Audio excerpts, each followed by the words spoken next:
Hello everyone, welcome back to my channel একান্তে অর্পিতা। আমি অর্পিতা তোমাদের সাথে। আজ আমি তোমাদের সাথে ছোট্ট একটি গল্প শেয়ার করতে চলেছি। তার আগে বলে রাখি, আজকে কিন্তু আমরা বেরিয়েছি হাবড়া যাব বলে, হাবড়ার কুলপুকুর মন্দিরে কালী মায়ের কাছে। যদিও এর আগে কুলপুকুর মন্দিরে যাওয়ার একটা মিনি ভ্লগ দিয়েছিলাম, তাও একটা লং ভ্লগ তো দেওয়াই যায়। সকাল সকাল মা, আমি আর বাবা তিনজনে বেরিয়ে পড়েছিলাম। এর আগে যতবার গেছি সুরজিতের সাথে গেছি, কিন্তু এই ফার্স্ট টাইম আমি ওকে ছাড়া যাচ্ছি, ওই জন্য মনটা একটু খারাপ ছিল।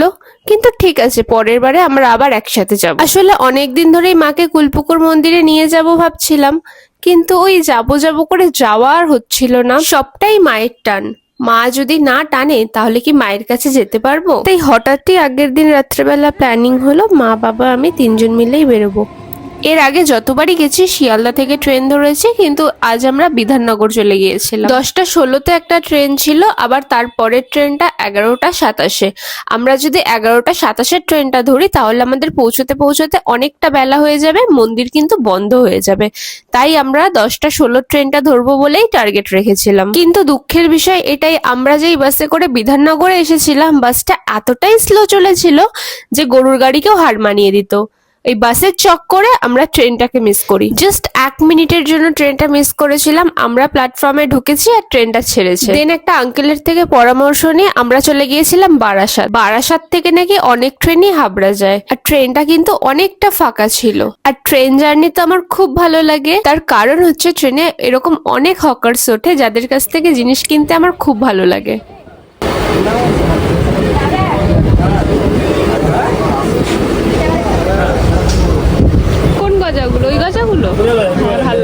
কোনোদিন ট্রাই করো, দেখো ভীষণ ক্রাঞ্চি আর খুব ভালো খেতে। খুব একটা মিষ্টি থাকে না, কিন্তু টেস্টি খেতে লাগে। আসলে ট্রেন জার্নি তখনই ভালো লাগে যখন ট্রেনটা ফাঁকা থাকে। ভিড় ট্রেনে কিন্তু আমার একদম ভালো লাগে না। আর এদিকে আমরা দেখতে দেখতে বারাসাত চলেও এলাম। এবারে আমরা যাব হাবড়ার ট্রেনে। ঠিক একদম একটা ট্রেন থেকে নেমে আর একটা ট্রেনে উঠতে হবে। এমন মনে হচ্ছিল যেন ট্রেনটা আমাদের জন্যই অপেক্ষা করছিল। আর সব থেকে ভালো ব্যাপার হচ্ছে, আগের ট্রেনটার মতো এই ট্রেনটাও একদমই ফাঁকা ছিল, আর আমরা গিয়েই সিট পেয়ে গিয়েছিলাম। আর বলে রাখি, মন্দির কিন্তু বেলা 12টার সময় খুলে 1টার সময় বন্ধ হয়ে যায়। আর এখানে মা পুজো দেবে বলে মায়ের জন্য কুল নিচ্ছিল।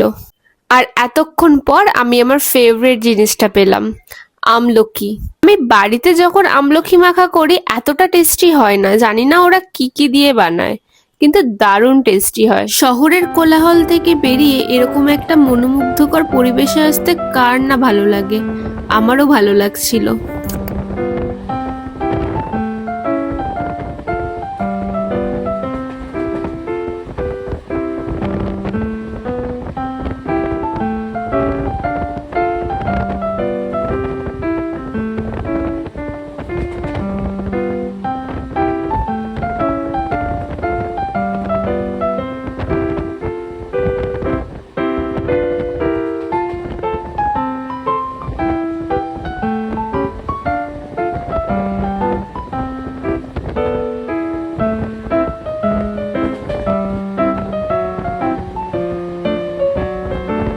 এমন মনে হচ্ছিল যেন জানলার দিকে তাকিয়েই বসে থাকি।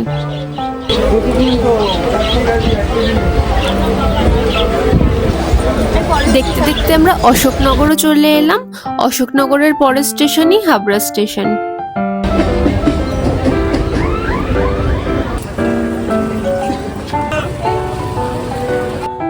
আর আমরা হাবড়া চলেও এলাম। স্টেশনে নেবেই আমি আমার ফেভারিট পিয়ারা মাখার দোকানে চলে গিয়েছিলাম। আমি যতবারই গেছি পিয়ারা মাখা আমি খাবই। আমি এত ভালো পিয়ারা মাখা কোথাও খাইনি। যেহেতু পুজো দিতে গিয়েছিলাম তাই পিয়ারা মাখাটা আমি প্যাকেট করে নিয়েছি।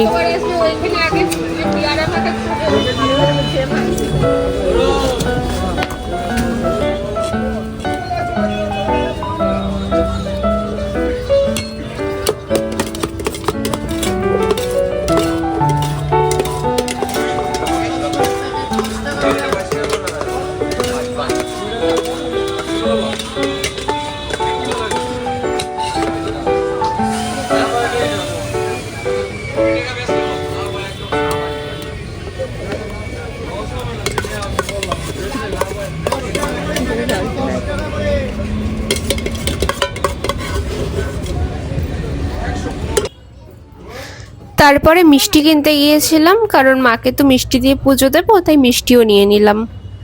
একদম স্টেশন থেকে বাইরে বেরিয়ে একটা মিষ্টির দোকান আছে, ওই মিষ্টির দোকান থেকে মিষ্টি নেওয়া হলো।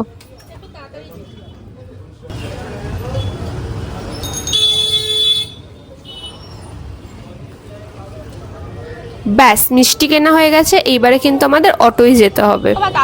স্টেশনের বাইরে প্রচুর অটো আছে, সেখান থেকে আমাদের অটোয় উঠতে হবে। উঠে বলতে হবে কুলপুকুর মন্দিরে যাব, ওরা একদম মন্দিরের গেটের সামনেই নামিয়ে দেবে। আর অটোর মধ্যে এই পুচকেটার সাথে দেখা হয়েছে।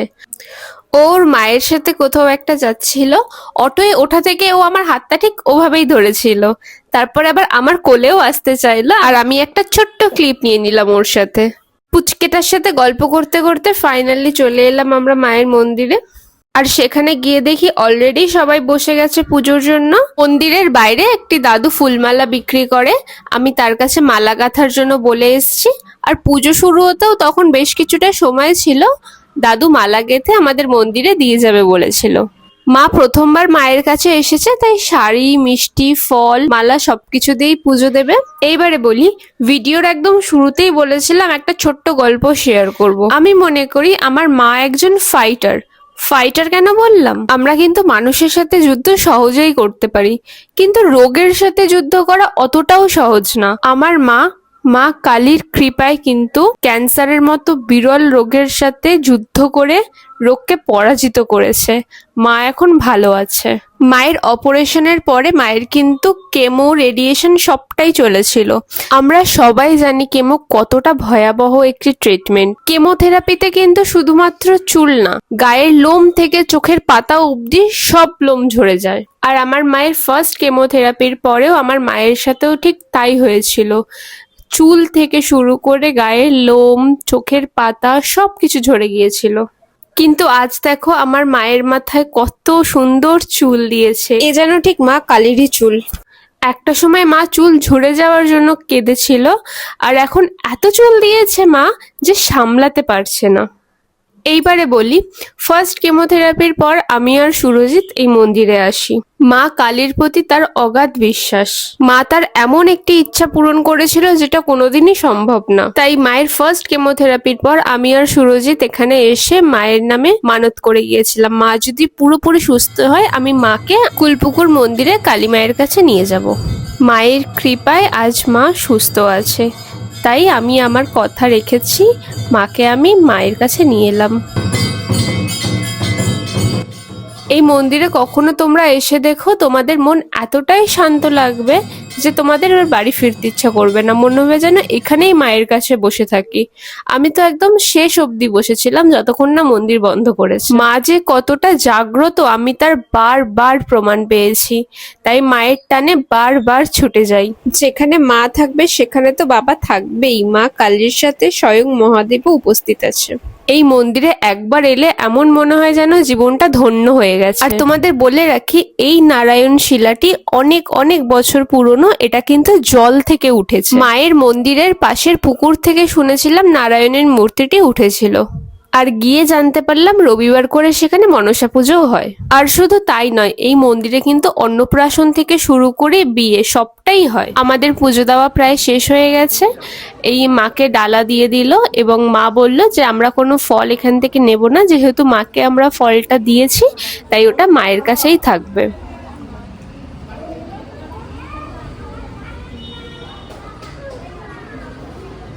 শুধু মিষ্টিটা প্রসাদ হিসাবে আমরা নেব।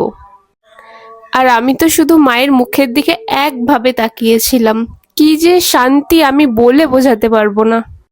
এখানে মা এসে বলল মাকে নাকি মন্দিরের দিদাটা আলতা সিঁদুর দিয়েছে, আর সবাইকে দিচ্ছিল।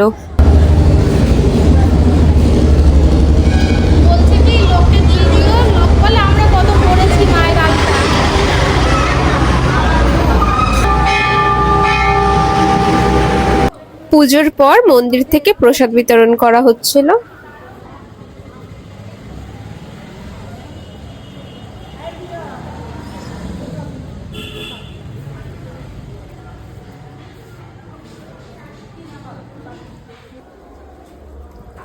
প্রসাদ খাওয়ার পর সুন্দর হাত ধোয়ার ব্যবস্থাও করে রেখেছে। সবকিছু এতটাই সিস্টেমেটিক যে খুবই ভালো লাগে এই মন্দিরে যেতে। মায়ের দিকে একভাবে তাকিয়ে থাকলে যেন অটোমেটিকলি চোখ থেকে জল বেরোয়, গায়ে কাঁটা দিয়ে ওঠে। এখানে দেখো নতুন গাড়ি কিনে কিন্তু মায়ের কাছে এসেছে পুজো দিতে। মা কালীর জন্য এখানে ছুটে এসেছি, কিন্তু বাবাও তো আছে, তাই বাবাকেও মালা দিয়ে পুজো দিলাম। এই মন্দিরের ভেতরে কিন্তু ঢোকা নিষিদ্ধ, কিন্তু যে দিদাটি আলতা বিতরণ করছিল তাকে রিকোয়েস্ট করায় সে কিন্তু আমাকে ভোলে বাবাকে মালা পরাতে ঢুকতে দিয়েছিল মন্দিরের ভিতরে। এই পুজোটা মার্চের 14 তারিখে না? আজকে মার্চের 1 তারিখ, 4 দিন আছে। আজকে শনিবার, পরের শনিবার। ওই দিন পুজো দেওয়া যায় না, ওই দিন মাকে দর্শন করাবো আর তো ফোন জ্বালাও। ওদিকে লোক কার পূজার কোথায় চলে যাবে, কুইন্টালে সন্দেশ মার নতুন মাছ ঢুকবে, মানে শনিবার সকালে আসো 8:30 9টার সময়, মা কি সুন্দর বেরিয়ে চলে যাবে।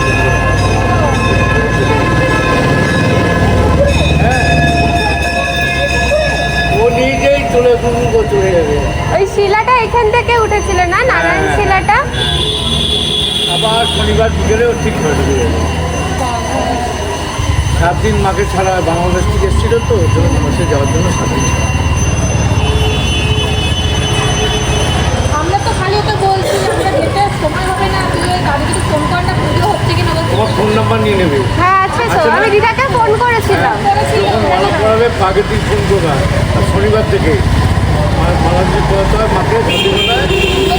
মালা মাকে প্রথম থেকে দেওয়া যায়, আমরা তো জানি না। শুক্রবার রাতে ফোন করবা, বললে মাকে দেওয়া যায়, পড়ানো যায়। শুক্রবার রাতে ফোন করবা, খুশি হয়ে যাবে। যখন মার ঘটে তখন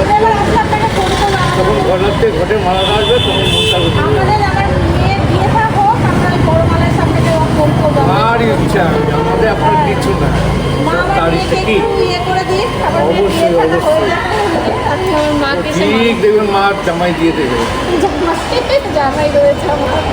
জামাই ঠিক দিয়ে দেবে টাইম মতো। আমি মাকে আমার মেয়ের বিয়ে হলে না আর আমার জামাই দেখা হয়ে গেছে, ঠিক যেমন টাইম হবে তখন দেবে, কোনো যোগ কাজ করে দিতে হ্যাঁ হবে। সব মায়েরই ওর যখন টাইম হবে ওর ঠিক তখন আছে, তখন জামাই নিয়ে এসে পুজো দেবে। এই তো 14ই মার্চ কিন্তু মায়ের মন্দিরে খুব বড় করে পুজো হয়, সেই জন্যই প্রস্তুতি চলছে আর কি। পুজো দেওয়ার পরে একটু আইসক্রিম খেয়ে গলা ভিজিয়ে নিলাম, তারপর মন্দিরের বাইরে বসে বসে পেয়ারা মাখাগুলো খাচ্ছিলাম। খুবই সুন্দর মাখটা হয়েছে। একটা খাও। পেয়ারা মাখা আমাদের ওখানে এরকম পেয়ারা মাখা আমরা খাবো না, এটা সুন্দর টেস্ট। তারপরে কিন্তু আমরা জলেশ্বর মন্দিরে যাব বলে রওনা দিয়ে দিয়েছিলাম। নেক্সট আমি জলেশ্বর মন্দিরেরও একটা ভিডিও আপলোড করে দেব। আমার ভিডিওটা যদি ভালো লেগে থাকে তাহলে লাইক, কমেন্ট এন্ড সাবস্ক্রাইব করে দিও। আজ এটুখানেই থাক, টাটা।